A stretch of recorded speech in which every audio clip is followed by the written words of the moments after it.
एक बार एक शिकारी जंगल में शिकार करने के लिए गया। बहुत प्रयास करने के बाद उसने जाल में एक बाज पकड़ लिया। शिकारी जब बाज को लेकर जाने लगा तब रास्ते में बाज ने शिकारी से कहा, तुम मुझे लेकर क्यों जा रहे हो? शिकारी बोला, मैं तुम्हें मारकर खाने के लिए ले जा रहा हूँ। बाज ने सोचा कि अब तो मेरी मृत्यु निश्चित है। वह कुछ देर शांत रहा और कुछ सोचकर बोला, देखो, मुझे जितना जीना था मैंने जी लिया। अब मेरा मरना निश्चित है, लेकिन मरने से पहले मेरी एक आखिरी इच्छा है। बताओ अपनी इच्छा। बाज ने बताना शुरू किया। मरने से पहले मैं तुम्हें 2 सीख देना चाहता हूँ। इसे तुम ध्यान से सुनना और सदा याद रखना। पहली सीख तो यह कि किसी की बातों का बिना प्रमाण, बिना सोचे समझे विश्वास मत करना। और दूसरी ये कि यदि तुम्हारे साथ कुछ बुरा हो या तुम्हारे हाथ से कुछ छूट जाए तो उसके लिए कभी दुखी मत होना। शिकारी ने बाज की बात सुनी और अपने रास्ते आगे बढ़ने लगा।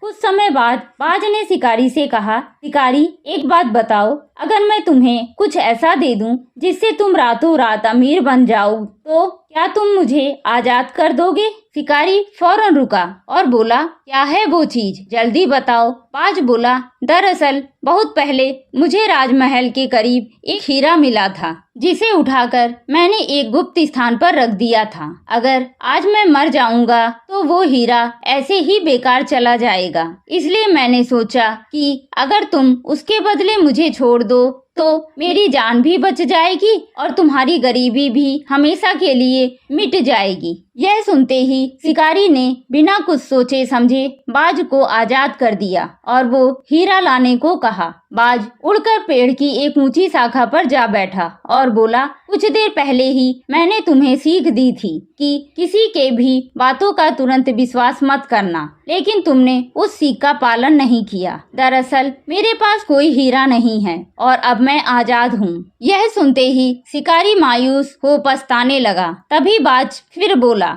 तुम मेरी दूसरी सीख भूल गए कि अगर कुछ तुम्हारे साथ कुछ बुरा हो तो उसके लिए तुम कभी पछतावा मत करना। सीख, हमें किसी अनजान व्यक्ति पर आसानी से विश्वास नहीं करना चाहिए और किसी प्रकार का नुकसान होने या असफलता मिलने पर दुखी नहीं होना चाहिए, बल्कि उस बात से सीख लेकर भविष्य में सतर्क रहना चाहिए।